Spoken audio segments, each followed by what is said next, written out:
BTC सरकारनि tourism बिफाननि बानजायनायाव थांनाय 5 सेप्तेम्बरनिफ्राय 9 सेप्तेम्बरसिम सानबानि हाबाफारिजों रायमना हादरारि पार्कनि सनकस दैमायाव white water river rafting guide and सेफ्टिनि ट्रेनिं जानाया समबारखालि जोबनानै थाङो।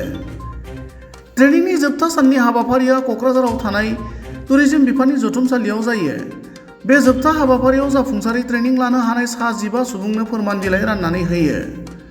बे फोरमान बिलाइ रानना होनाय हाबाफारियाव बीटीसीनि टुरिज्म बिफाननि EM धर्मनारायण दासआ नुजाथिनानै ट्रेनिं लानाय साफ्रोमनोबो फोरमान बिलाइखौ गथायो।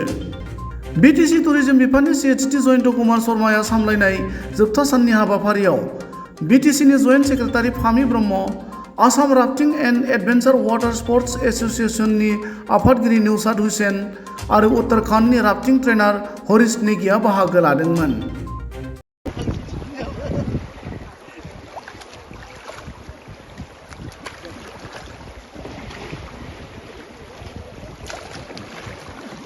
दे सासे बोखांदो दे।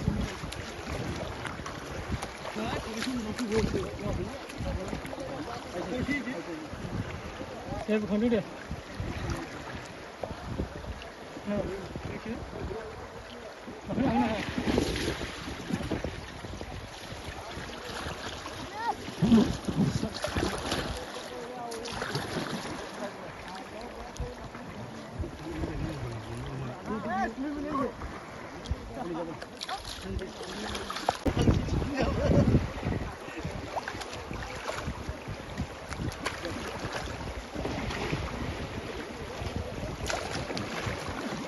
दे सासे बोखांदो दे।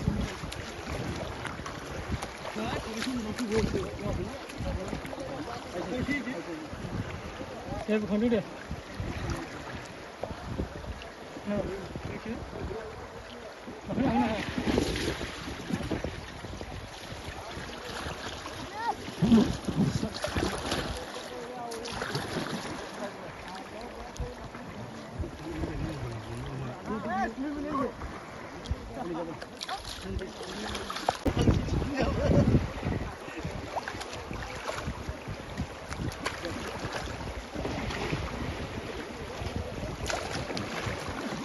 दे सासे बोखांदो दे।